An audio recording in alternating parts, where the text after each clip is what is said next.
नमस्कार दोस्तों। उम्मीद करते हैं आप लोग अच्छे होंगे। दोस्तों, अभी पोलैंड की रिक्वायरमेंट है, जो मैंने पहले भी इसके बारे में छोटी इन्फॉर्मेशन दी थी। पोलैंड में कार मैन्युफैक्चरिंग और असेंबली कंपनी में हमें फैक्ट्री वर्कर की रिक्वायरमेंट है। ये रिक्वायरमेंट भी काफ़ी अच्छी रिक्वायरमेंट है। इसमें जो वर्क परमिट एप्लीकेशंस हैं वो हम इस महीने प्रोसेस कर रहे हैं और एंड ऑफ दिस मंथ या फिर नेक्स्ट मंथ स्टार्टिंग में वर्क परमिट एप्लीकेशंस हो जाएंगे। तो जो लोग भी इंटरेस्टेड हैं अप्लाई कर सकते हैं इस महीने, इस वीक में, आज कल परसों, एक हफ्ते के अंदर, 2 हफ्ते के अंदर कर सकते हैं, क्योंकि इसमें वर्क परमिट एप्लीकेशन बहुत फास्ट होने वाला है। और सबसे इंपॉर्टेंट चीज़ है कि अभी पोलैंड का काफ़ी अच्छा प्रोसेस सुधर गया है, प्लस उधर क्लाइंट काफ़ी अच्छे हैं जो हमें प्रॉपर तरीके से सपोर्ट करने वाले हैं। पोलैंड का प्रोसेस काफ़ी स्टैंडर्ड है। अभी इस तरीके से जो प्रोसेस मॉडिफाई हुआ वो कैंडिडेट के फेवर में रहा। रिजल्ट आने के चांसेस काफ़ी अच्छे हैं। यहाँ पर हम अपॉइंटमेंट की बात करते हैं तो इंडिया में भी अपॉइंटमेंट्स होते हैं, इंडिया के बाहर भी अपॉइंटमेंट्स होते हैं। सो अभी इस टाइम पर जो भी चीज़ें रहेंगी, मतलब जो हम लंबा वेट करते थे वो वेट नहीं होगा। अपॉइंटमेंट्स जो रहेंगे, अपॉइंटमेंट का इशू रहेगा वो सॉल्व हो जाएगा कहीं ना कहीं। पहली बात तो अभी यहाँ पर नहीं है, अभी नॉर्मल अपॉइंटमेंट है, लेकिन अगर बाई चांस नॉर्मल नहीं मिलता तो हमें नॉर्मल दूसरी कंट्री में भी अपॉइंटमेंट्स मिल जाते हैं। फिलहाल के लिए देखा जाए तो आज की डेट में अपॉइंटमेंट्स अवेलेबल हैं। सो प्रोसेस काफ़ी हद तक मॉडिफाई हो चुकी है। क्राइटेरिया की बात करते हैं तो कोई भी कैंडिडेट इसमें क्वालिफिकेशन रिक्वायर्ड नहीं है। वैसे 10th पास होना कंपल्सरी सही रहेगा, 10th पास होगा तो बहुत अच्छी बात रहेगी। 10th पास होने से क्या होगा कि हमें क्लाइंट को ज़्यादा रिकमेंडेशन नहीं देने पड़ते हैं, लेकिन इसमें क्वालिफिकेशन मैटर नहीं करेगी। अगर क्वालिफिकेशन नहीं है, क्वालिटी है बंदे के अंदर, बेसिक इंग्लिश आती है, पासपोर्ट में 2 साल की वैलिडिटी है, तो वो लोग भी प्लान कर सकते हैं, अप्लाई कर सकते हैं। और 10th पास होंगे तो फिर इश्यूज नहीं आते हैं, वो डायरेक्टली सबमिट हो जाते हैं, क्लाइंट इजीली उनको एक्सेप्ट कर लेता है। और 10th पास नहीं होंगे तो कभी कभी हो सकता है कि वो पसंद ना करें, लेकिन उसमें मेन चीज़ है अगर कैंडिडेट क्वालिटी ओरिएंटेड है, एक्सपीरियंस्ड है, क्वालिटी है, कम्युनिकेशन अच्छा है, बेसिक इंग्लिश आती है, तो हम उनको रिकमेंड कर सकते हैं। ये रिक्वायरमेंट रहेगी। फैक्ट्री वर्कर की रिक्वायरमेंट तो ऑब्वियसली उनको जो वर्क करना होगा वो इन हाउस वर्क करना होता है, और ये जो कॉन्ट्रैक्ट रहेगा 1 ईयर या 2 ईयर कोई भी आ सकता है। वर्क परमिट भी 1 ईयर 2 ईयर कोई भी आ सकता है। जनरली क्या होता है कि कंपनी जब अप्लाई करती है तो पहले 1 ईयर के हिसाब से प्लान करती थी, लेकिन अभी हम लोगों ने रिकमेंडेशन दिया कि नहीं, हमें 2 साल या 3 साल का होना बेटर रहेगा। तो सभी लोगों का तो नहीं, लेकिन कुछ लोगों के इसमें 2 साल के भी आ सकते हैं, कुछ लोगों के 3 साल के भी आ सकते हैं, कुछ लोगों का 1 साल का भी आ सकता है, लेकिन 1 साल से कम पीरियड का कोई भी वर्क परमिट नहीं आएगा। और यहाँ पर सबसे इंपॉर्टेंट है कि अभी हम हर चीज़ के लिए एडवांस में प्रोसेस रखेंगे। डॉक्यूमेंटेशन हो या फिर सबमिशंस हो, कोई भी प्लान करना हो बहुत पहले से प्लान करके रखना होगा ताकि चीज़ें सही तरीके से हों। बैंक स्टेटमेंट मेंटेन करना हो, पीसीसी के लिए बात करें, कोई भी चीज़ करना हो, हर एक चीज़ के लिए हमें पहले से प्रिपेयर्ड होकर रहना पड़ेगा। कोई भी कैंडिडेट जो इंटरेस्टेड है, 20 साल से लेकर 45 साल की बीच में एज है, इंडिया के किसी भी स्टेट के हैं, कोई भी कैंडिडेट अप्लाई कर सकते हैं।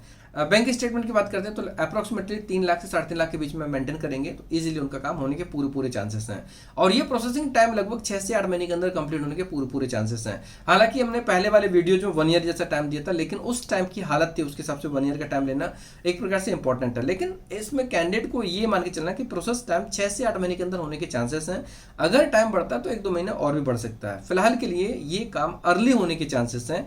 और यहाँ पर हम लोग अपॉइंटमेंट के ऊपर काम करेंगे, तो अपॉइंटमेंट इंडिया में अगर नहीं होता तो हम बाहर कर लेंगे, लेकिन प्रोसेस को as soon as possible complete करेंगे, जिससे कि जो भी काम करने वाले हैं, जो भी रिजल्ट के ऊपर हम काम कर रहे हैं, जिस उद्देश्य से आप लोग अप्लाई कर रहे हैं, वो result as soon as possible आए। और अभी देखा जाए तो अब रिजल्ट अच्छे आने की पूरी उम्मीद है। मैंने कई कैंडिडेट से कोऑर्डिनेट किया पोलैंड में इस टाइम पर अभी वर्कर की सच में रिक्वायरमेंट है, क्योंकि वहां पर अभी वर्कर की रिक्वायरमेंट है। काफ़ी लंबे टाइम से काफ़ी लोग गए नहीं हैं, और उनका मेजर जो हब है वर्कर के लिए तो वो रहेगा फॉरेन वर्कर के लिए, वो इंडिया के लोग ही ज़्यादा होते हैं।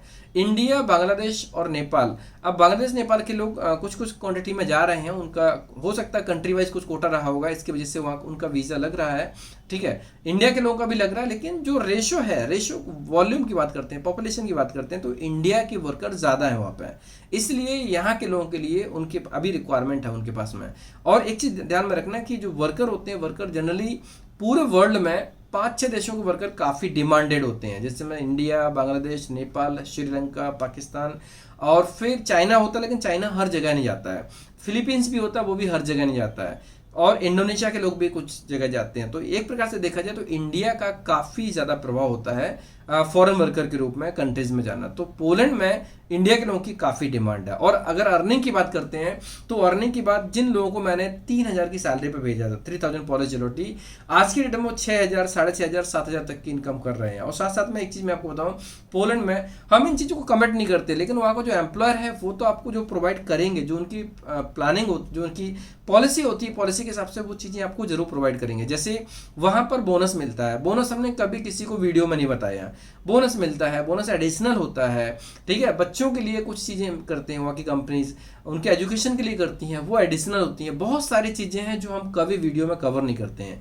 यहाँ पर हमारा सिर्फ एक उद्देश्य होता है कि कंपनी की तरफ से आपको एम्प्लॉयमेंट के बदले में क्या क्या वेजेस मिलने वाले हैं, ये चीज़ हम ध्यान से बताते हैं आपको। और इसमें डॉक्यूमेंट्स के ऊपर, वीज़ा स्टैंपिंग के ऊपर, इसके ऊपर ध्यान देते हैं। बाकी एडिशनल क्या क्या मिलता है वो आपका एक प्रकार से जब आप ज्वाइन करेंगे तो आपकी प्रोफाइल के हिसाब से वहाँ पर क्या क्या मिल सकता है कंपनी आपको बताएगी, लेकिन डेफिनेटली एडिशनल बेनिफिट जरूर मिलते हैं।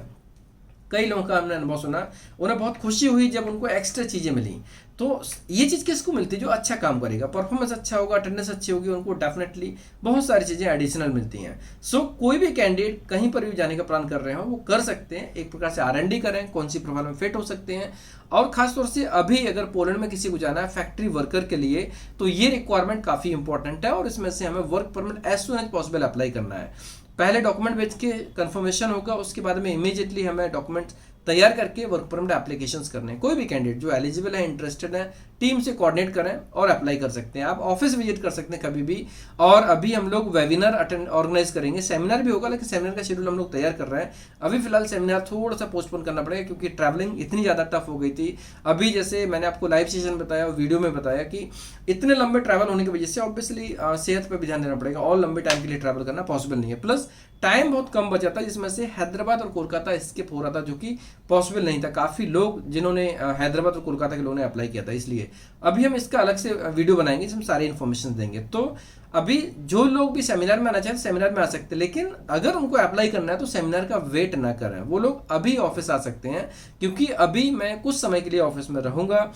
कोई भी कैंडिडेट जो पोलैंड में फैक्ट्री वर्कर के लिए अप्लाई करना चाहते हैं, बेसिक क्राइटेरिया कोई ज़्यादा मुश्किल नहीं है, मतलब कि 10th पास होना ज़रूरी नहीं है, होगा हम क्राइटेरिया रखेंगे।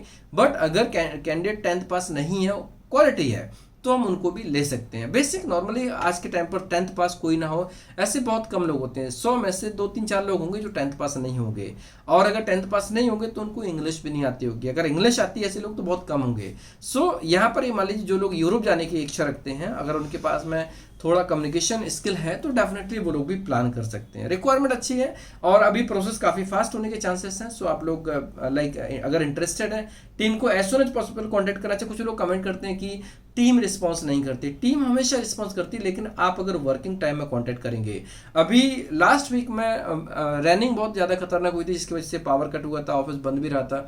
उस टाइम पर अगर आपने कॉन्टैक्ट किया होगा, मैं भी हो सकता बात नहीं हो पाई, लेकिन आप नॉर्मल वर्किंग डेज में 10 AM to 6 PM के बीच में कॉल करेंगे, आपको हमेशा रिस्पॉन्स मिलेगा।